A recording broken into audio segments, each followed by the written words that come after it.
Yo, so today we got a question from a bro who's always giving of himself, but he's afraid of feeling selfish by taking care of himself. So he goes on to say, look, I'm always giving in my relationships, whether it's my wife, friends, or family, but I rarely get the same effort in return. How do I stop feeling used without becoming cold or selfish? Great, man. So the very first thing that comes to my attention is that word selfish, right? So a lot of times we confuse being selfish with being self-centered. There's a difference between selfishness and self-centeredness.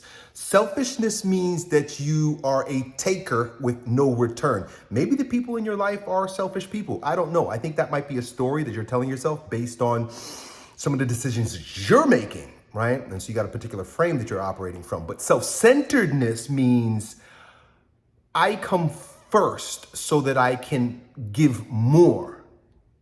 You know this analogy people use all the time when you get on the airplane and they tell you what to do if the airplane crashes.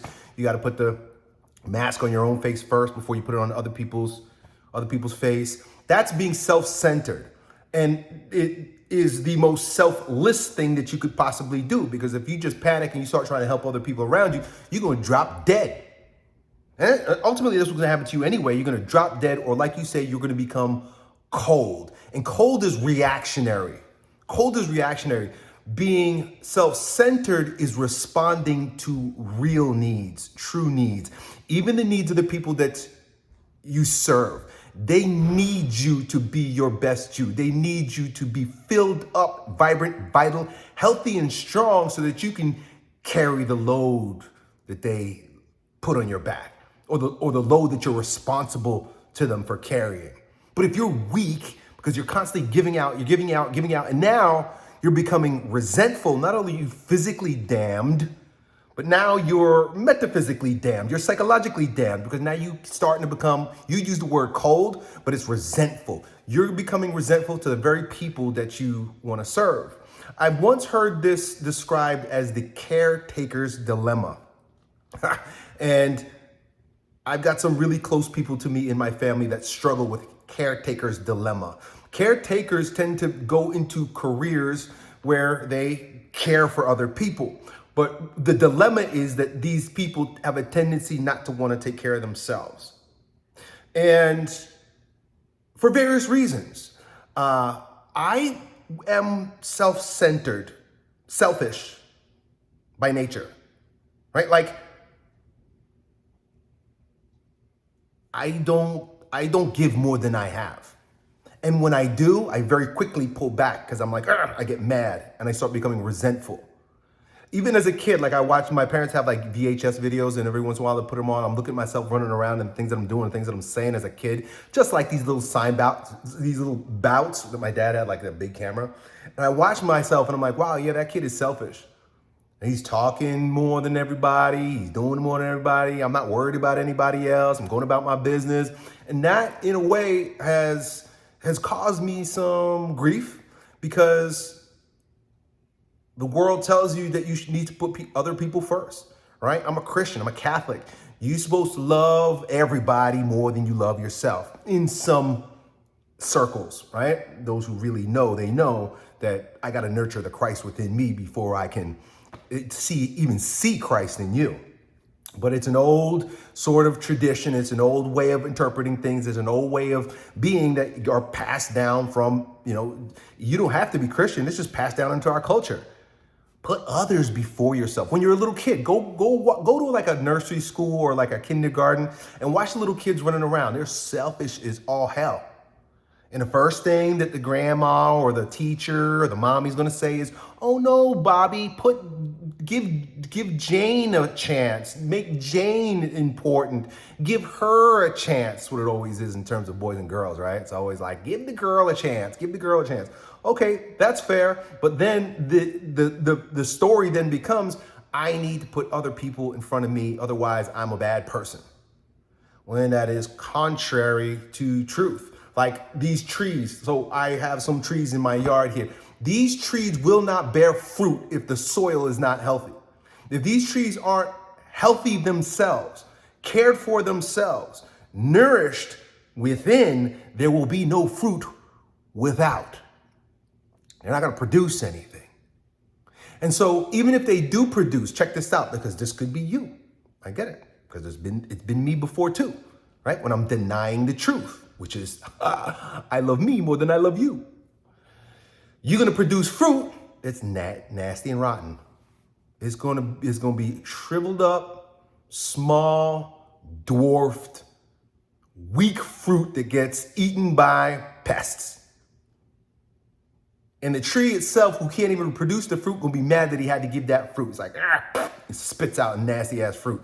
So like, even you might be doing more damage than good by trying to take care of the people in your world without taking care of yourself first, because they're receiving nasty fruit from you. They don't want your nasty fruit. That might be a part of the reason why it feels like they're not giving back, because they're like, oh, dad has just got nasty fruit. You think you're doing good, and we bullshit ourselves into thinking we're doing something amazing. Like, I'm doing this for your own good. How many times we do that for our children? I'm doing this for your own good, right? Meanwhile, it's like, it's only coming from your own pathology.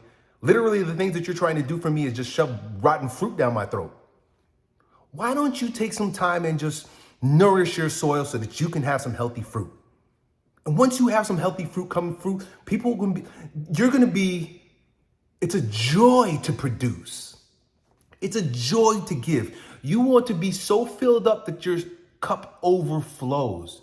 When your cup is overflowing, it doesn't matter who receives it. And here's the other thing too, you don't need it to be received. You don't need it to be reciprocated. You give because you're just overflowing. You just got so much that you want to give. That's the best way to give, man. And we can only do that when we have. The best way to give is without attachment. The best way to give is without attachment, not wanting something back. And you know what? I mentioned earlier about myself, becoming more self-aware as I get older and realizing that, I'm a fucking selfish dude. There was a long time I was resentful for making even these videos. I didn't want to make these videos for you guys anymore because I didn't feel like I was being appreciated, right? They talk about immature beta male behavior. I was like, fuck these guys. I get one bad comment and I'm like, fuck these guys. I ain't making no videos for them, these guys, right? Which hurt me ultimately because I'm not fulfilling my duty. But I've learned. It's about 11:30 here a.m. right now. It's about 11:30 a.m. I will not make these videos until I do my morning meditation, I do my morning exercises, I walk my dogs, I sit down and have some coffee, and then I read your questions. By the way, you can put a question down below and I'll find it and I'll make you a video. And then I take some time to contemplate and to think. I may even read some books early in the morning. I'm just talking about all the shit that I do before 11 a.m. before I would even consider showing up here and giving you a video. Because otherwise I'm gonna give you rotten fruit. And I'm gonna be resentful for doing so, and you're gonna spit it out and say, fuck Elliot. Nah, fuck you. Forgive me, my lady. Anyway, in order for me to give what I give to you, I gotta be fully filled up, dude, and so do you. You gotta eat well, you gotta sleep well, you gotta meditate, you gotta pray, you gotta take care of your mind, you gotta take care of your body, you gotta take care of your soul, bro. Otherwise, you don't have nothing to give. What is that for you? Like I said, for me, it's my morning routine. I don't have anything for anybody until I get to do what I need to do. And if I don't get to do what I need to do, I'm gonna be resentful to you. And that's what's happening to you as well, dude. And that's it, that's all. Hope that helps, bro. Done.